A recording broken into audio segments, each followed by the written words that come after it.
नमस्कार आप सभी को। और 3 मिनट का समय मुझे चाहिए और वो समय आपको देना ही पड़ेगा, क्योंकि मैं जो बात करने जा रहा हूँ वो है हमारे भविष्य की। मैंने देखा है जब हमें संतान की उत्पत्ति नहीं होती है तो उस समय हम लोग भगवान से प्रार्थना करते हैं। कोई मंदिर जाता है, कोई मस्जिद जाता है, कोई गुरुद्वारा जाता है, अलग अलग तीर्थों पे जाते हैं और हम संतान की प्राप्ति के लिए दुआएं करते हैं और भगवान से मांगते हैं। और ईश्वर तो हमेशा आशीर्वाद रखते ही हैं, वो हमें संतान उत्पत्ति के लिए भी आशीर्वाद देते हैं। और वही संतान जब पैदा हो जाते हैं तो फिर हम उनके भविष्य के लिए चिंतित हो जाते हैं कि उनको क्या बनना है, क्या बनाना है। और आधुनिक समय में तो बच्चे इतने समझदार हैं कि छोटी सी क्लास में उनसे पूछो क्या बनना चाहते हो तो कोई कहता है डॉक्टर बनूंगा, कोई कहता है इंजीनियर बनूंगा, कोई यूपीएससी की पढ़ाई, मतलब सब कुछ वो जानते हैं। कुल मिला के समझिए। अब मैं आता हूं एक बात पे, जितने भी भविष्य की आपने प्लानिंग बनाई है और वही बच्चा जब थोड़ा सा बड़ा होकर उसकी आंखें चली जाएं, दिमाग काम करना बंद कर दे, मानसिक रूप से वो बच्चा टूट जाए और अंदर से इतना बिखर जाए कि वो बच्चा कुछ बनने का सपना तो उसकी दूर की बात है, वो आपका बच्चा अपना ही ना रहे, तो आपको कैसा, थोड़ा सा बुरा लगेगा। परंतु वो बच्चा हाथों से चला गया। आज अगर हम देखें, हर घर में ये कहानी है। खाना खाए तो बच्चे के हाथ में मोबाइल, कुछ भी करे मोबाइल उसका एक माध्यम बन गया है। और इतना बड़ा माध्यम बन गया है कि आप मोबाइल अगर बच्चे के हाथ से छीनना चाहें, उसको दूर करना चाहें, तो कुछ भी वो बच्चा कर सकता है। ये हालत सबकी है, मेरे घर में भी हो सकती है। एक छोटे से प्रयास से हम बच्चे का मोबाइल छुपवा सकते हैं। हमने खुद 45 दिन लगा एक बच्चे का मोबाइल छुटवाने, उस पर ध्यान दिया, उसकी गतिविधियां देखी। और उस बच्चे को जब हमने पहली बार देखा, उस बच्चे का नाम विधान है और वो फतेहाबाद में रहता है। उम्र है उसकी 5 साल। स्कूल जाने के बाद, स्कूल आने से पहले जब वो घर पे आता है तो मोबाइल ही उसका एक ऐसा माध्यम होता है जो सबसे बेस्ट फ्रेंड है, उसी के साथ रहता है। और वो इतना खो जाता है मोबाइल के अंदर कि बड़े से बड़ा अध्यात्म का व्यक्ति भी अपनी एकाग्रता इतनी नहीं बना सकता जिसकी उस बच्चे की एकाग्रता उस मोबाइल के अंदर होती है। आप सोच के देखिए, वो इतना गहरा चला जाता है कि उसकी आंखों के नीचे निशान पड़ जाते हैं और माता पिता कितना ही प्रयास क्यों ना कर ले, वो मोबाइल नहीं छोड़ पाता। और फिर मोबाइल उसका ऐसा साधन बन जाता है जिसको आप जीवन के साथ जोड़ सकते हो। उस बच्चे के साथ जब 45 दिन तक काम किया, देखा, उससे बातें की और लास्ट में यही लगा कि ये बच्चा मोबाइल नहीं छोड़ेगा। और फिर एक दिन ऐसा समय भी आया जिसमें योगदान रहा कुछ लोगों का, इसमें उसके टीचर का रहा, उनकी मां का रहा और थोड़ा सा योगदान हमारी पत्नी का भी रहा। और फिर उस मुकाम पे पहुंच पाए कि उस बच्चे ने मोबाइल को छूना ही बंद कर दिया और उसने मोबाइल को छोड़ दिया, मोबाइल को त्याग दिया। मोबाइल त्यागने की कहानी आसान नहीं थी। इसके लिए उसके माइंड को, उसके मानस पटल से सबसे पहले मोबाइल हटाकर दूसरा अल्टरनेट देना जरूरी था। अब मोबाइल अगर कोई बच्चा छोड़ता है तो उसका कुछ दीजिए। जैसे नशा करने वाले को आप कहते हैं कि आप ये चीज छोड़ दीजिए, तो उसको छोटा नशा करना पड़ेगा, तभी वो सब कुछ अलग छोड़ सकता है। एकदम से छुटवाएंगे तो छूटेगा नहीं। उस बच्चे का यही रिजल्ट आया कि 15 दिन के अंदर अंदर उस बच्चे ने मोबाइल को छोड़ दिया। आज वो मोबाइल का इस्तेमाल नहीं करता। और हद तो तब हो गई जब उसको हमने देखा तो वो हनुमान चालीसा का पाठ कर रहा था।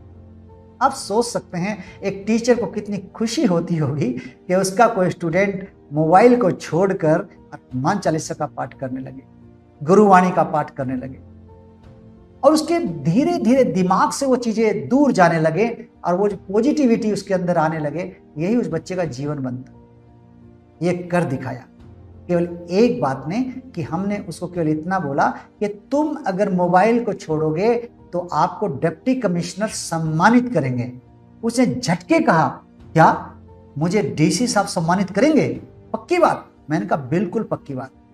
और साथियों ये पूर्ण हुआ जब जिला उपायुक्त श्री अजय सिंह तोमर ने एक कार्यक्रम में उस बच्चे को बुलाया और अपने हाथों से उसको स्मृति चिन्ह देकर जब सम्मानित किया, तो बच्चा ही जागरूक नहीं हुआ, वहां बैठे सैकड़ों बच्चे जागरूक।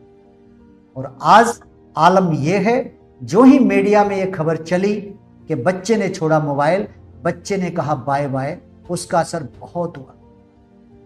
अनेकों मुझे मैसेज आए, फोन आए कि उनके बच्चे ने 4 दिन से मोबाइल के हाथ नहीं लगाया। किसी ने बोला कि 3 दिन हो गए मोबाइल को टच तक नहीं किया है। हमारा मकसद कुछ अलग है। जिसकी आंखें ठीक हैं वो आगे जाके कुछ भी बन सकता है, और जिसकी आंखें ठीक नहीं हैं वो कहीं भी बिखर सकता है। इसलिए सबसे पहले जो टीचर हैं वो अभिभावक हैं। अपने बच्चों के सामने मोबाइल मत देखिए। अगर बच्चा आपको देख रहा है मोबाइल देखते हुए, हम बच्चे को मोबाइल केवल इसलिए दे देते हैं कि जाओ ये आधा घंटा कुछ कर लेगा, नहीं तो तंग करेगा। बिल्कुल नहीं। ये छोटी छोटी गलतियां उसके मानस पटल पर खड़ी हो जाती हैं और वो मोबाइल छोड़ नहीं पाता है। साथियों, तो बच्चे होते हैं ना, वो आपके ही बच्चे नहीं होते, वो इस देश की धरोहर होती हैं।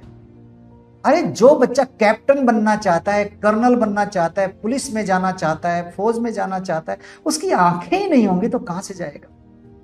जो बच्चा डॉक्टर बनना चाहता है, इंजीनियर बनना चाहता है, आंखें ही नहीं होंगी तो कहां जाएगा?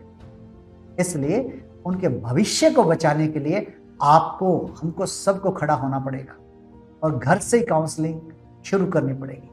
मुझे खुशी है इस बात की कि हम केवल मात्र एक बच्चे के साथ काम करके उसको उस मोबाइल से दूर ले जा पाए। दुनिया को बदलने के लिए नहीं आए हम, एक बच्चे को तो एक बच्चे की अगर आप भी जिम्मेदारी लें तो हम सैकड़ों बच्चों के उस भविष्य को सुधार सकते हैं जो देश में आने वाले समय में कुछ करने वाले हैं।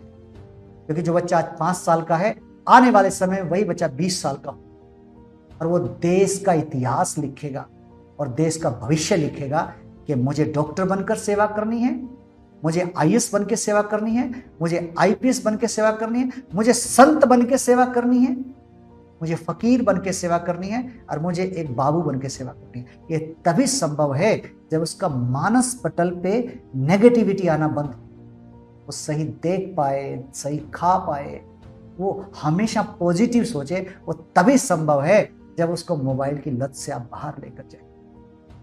मुझे ज्यादा कुछ नहीं कहना, बस इतना ही कहना है कि आप जाग जाएं, बच्चे अपने आप दौड़ने लगेंगे। अब हम करें क्या मोबाइल छुटवाने के लिए? उसका छोटा सा अल्टरनेट है। सबसे पहले उसको कहिए आपको ये हम इनामात देंगे। सेकंड अल्टरनेट उसके पास है, मोबाइल हटाकर उसको बड़े स्क्रीन पर, टीवी पर लेके आ जाए। किसी टाइम टीवी को बुरा माना जाता, फिर नहीं देखना, फिर मोबाइल पे आ गया बच्चा, आसान हो गया। मोबाइल से बेस्ट तो टेलीविजन है, क्योंकि बड़ा स्क्रीन है, आंखें बच जाएंगी। और सबसे बेस्ट तरीका है जो हम अपना पाए आज वही विधान। 5 साल का बच्चा साइकिलिंग करने लग गया तो वो लगातार 2 घंटे साइकिल चलाता है। साइकिल चलाने के बाद उसको थकान हो जाती है, थकान होने के बाद वो सो जाता है। अब उसकी जो आंखों के नीचे निशान थे वो भी हटना शुरू हो गए हैं। और शाम को वो बैठकर कभी हनुमान चालीसा, तो कभी अपनी बहन के साथ, कभी अपनी माँ के साथ, तो कभी उन्हीं पड़ोसियों के पास जहां वो जाके मोबाइल देखता था, आज उन्हीं पड़ोसियों के साथ बैठ के बातें करता है। आइए अपने भविष्य को सुधारते हैं और जो भविष्य की धरोहर हमारे बच्चे हैं उनको बचाते हैं। इन्हीं सब के साथ मैं आपसे विदा लेता हूं। जय हिंद, नमस्कार।